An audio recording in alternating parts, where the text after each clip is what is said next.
Hi everyone, I want to welcome you to my presentation, From Roots to Results by Sarah Berger. When you hear me clap like that, you're going to want to hit the next button. You can use the arrow keys on your keyboard or you can use the left button.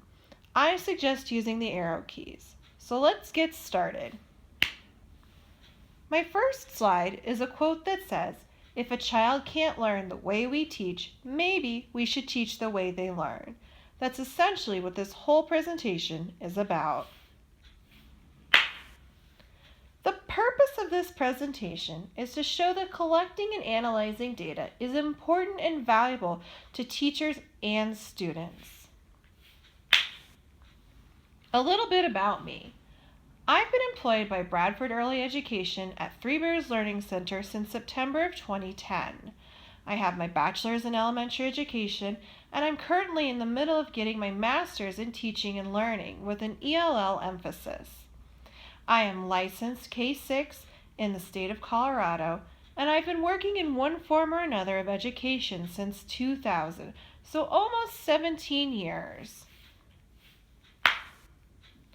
What is data collection?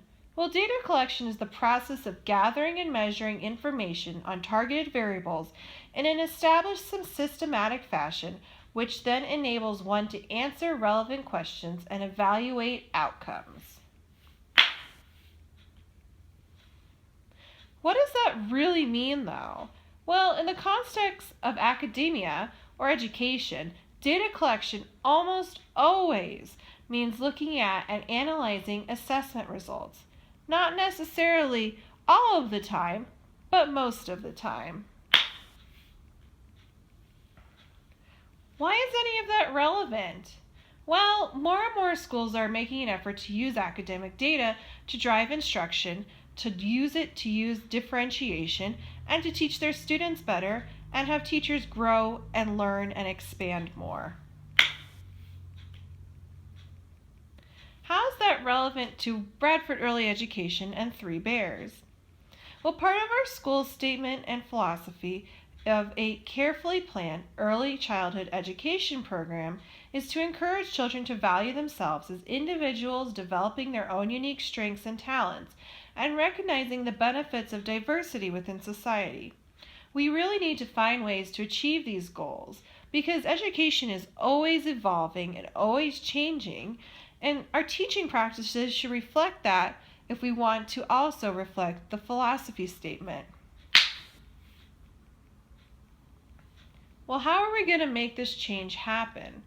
We've really got to start taking data, and we need to help do that to start drive more developmentally appropriate instructions in our classrooms at all ages, not just pre-kindergarten or kindergarten right before they go to school, but also in the toddler classrooms and the preschool age classrooms.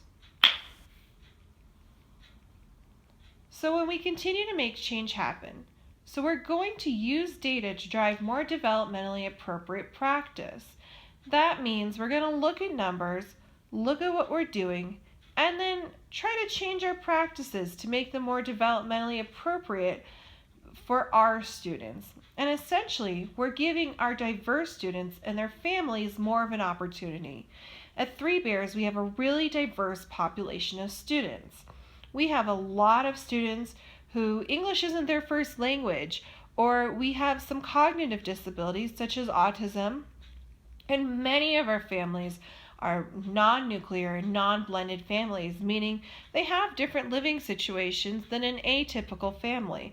Maybe they live with their grandmother and grandfather, maybe with just one parent, maybe with a step-parent, or maybe they're living with foster parents. We have a lot of diversity at Three Bears, which is a really great thing because it allows us to look at practices from a different light and allows us to differentiate without even thinking about it. But with data, we're going to close the achievement gap before it even has a chance to open. So we're going to give our students opportunities to succeed and to learn by using data. So here's a little bit about why I like data collection. So in 2014, I started doing it out of curiosity. I looked at our January assessment and I thought, okay, let me take some averages. Where are we as a whole, as a class whole? And I looked at all the target points on our assessment and I thought, we are way below where we should be, or we're just really low in certain areas, such as letter recognition. I maybe have an average of 5 letter recognition, maybe out of 26 letters, and 0 letter sounds in January. And I was really concerned. I was wondering, how can I get them in our May assessment? How can I get them higher? What can I do? So what I ended up doing was I changed my instructional practices completely. I changed the way I structured circle time. I changed the way I structured art, I structured math, structured literacy. And when I went to the May assessment and I took the May assessment, without even taking the numbers, I could see a huge change in performance.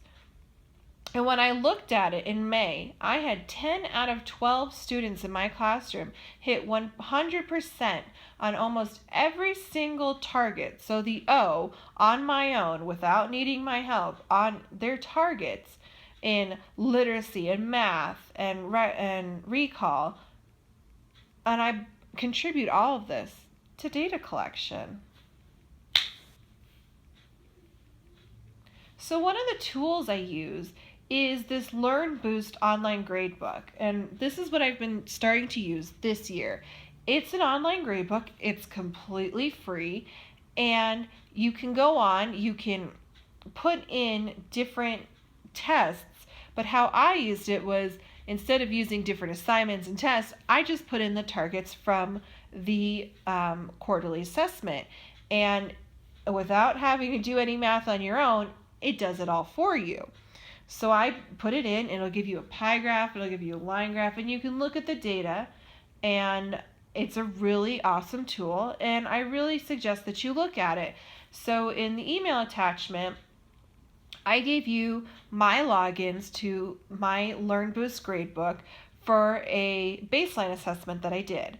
And in this baseline assessment, you'll see various targets such as letter recognition, letter sounds, number recognition, and you can play around with it. And the really cool thing about this tool is that parents can also look at this online gradebook. They get a special access code that only they get, and they can log in and look. So I also gave you a mock student, and you can be the mock parent and look at the mock students' results from a parent's perspective. And then I gave you my login so you can see it from the teacher's perspective, because it's a little different from both to both. And I think it's a really amazing, completely 100% completely free resource, and I love it. So how do we start helping teachers collect data? Well, we really need to start small. It's no good to overwhelm teachers. We have a lot going on at school all the time, and with changes to the curriculum, we have a lot to do this year, and we need to just start really small. So what I suggest is we just start with one subject area, be it literacy or math, just one. Even if it's just one target, such as recognition of uppercase letters. Okay, so all of us teachers can get together after we've given one of the quarterly assessments, such as the January or May or September assessment. And we can all sit and we can look at all of the students and say, here's how all of my students did overall. And we look at it as a group, as to not overwhelm anyone. Because if we look at it as a group, it can be less intimidating. And when we look at it as a group, we can help each other. So when we look at it as a group, we're going to discuss the results. And then we're going to brainstorm different ways to help make those results get higher, or what we can do to improve these results if they're low. And being the beginning of the year, the September's assessment results, I don't expect 100% O's on my own. I expect maybe low to middle ground, and that's developmentally appropriate at this age. So to get them to that O on my own, we need more developmentally appropriate practices. And as a group, we can come up with those together. And after we've come up with those, we're going to use them throughout the quarter. And then when we give the next assessment in January or May, we're going to look at the results again. And we're going to meet and see what went right or maybe what went wrong and how we can change them. But when we use the data, we're essentially just taking a small chunk of 1 or 2 days. It's not going to take a long time, maybe a lunch hour, maybe a nap time hour, just to meet and discuss. And that's it. That's all it ever has to be. It never has to be overwhelming and hours of planning. It can just be relaxing and calm and a discussion. And it can just be a calm meeting between teachers for 1 or 2 days. And once we get the hang of it, we can add more. But for the start, we just start small as to not overwhelm anyone. So I have this flowchart, and I included it in your email. And it's just a flowchart to show you that this process is not linear. It doesn't need to be one line after another. It simply is just a circle, and it can go around and around, and it's all based on communication and essentially communication. So the next steps after we start small, we can expand to more subjects. We can start sharing with parents what we did, and essentially the teachers become more involved in the evolution of the curriculum, because the curriculum isn't going to always stay the same. It's going to change. And if teachers can look at data and look at numbers, we can now contribute to the curriculum and say, hey, this is what works for our students here at Three Bears. This is what works for my students in my particular classroom. And we can have more control over the curriculum, which makes lesson planning easier, and it essentially makes teaching easier.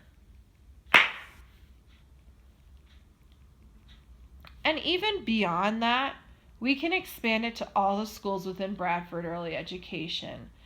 And beyond that, we can exceed the expectations of what early childhood education looks like. Right now, a lot of parents have the idea that early childhood education is just daycare, and it's just playtime and relaxed time, and teachers really don't do anything. And what they don't know a lot of times is that we're honestly teaching, and we're giving their children the building blocks to go to elementary school and beyond that. And using data only helps strengthen that. And you always want to stay a step ahead, and the next step ahead is data collection. So we just want to show that, yeah, we're a school, we're teaching, we're using developmentally appropriate practices, we're looking at our own practice by using data, and that's what early childhood education is. It's not playtime 24/7. It's not nap time and lunchtime and this child's doing that and that child's doing that. It's this child's learning, this child's growing, this child is expanding their knowledge. And when they go to elementary school, they have an edge above the students who didn't go to our schools because of our data-driven, developmentally appropriate practices. And when we do that, we essentially truly fulfill the philosophy of encouraging children to value themselves as individuals and develop their own unique strengths and talents and recognize the benefits of diversity. And data and numbers don't lie. And they help us. They help us say, here's what this student can do. How can I push that student further and better? And how can I get them to that next level? I'd really like it if you have any questions for me. My email address is printed on the slide. It's sarah.k.berger@comcast.net. You can email me anytime with any questions that you have, and I'll get back to you as soon as I can. I really want to thank you for listening to my presentation and taking the time out to hear me. Please let me know if you have any questions or comments, and I would love feedback on this. Thank you very much.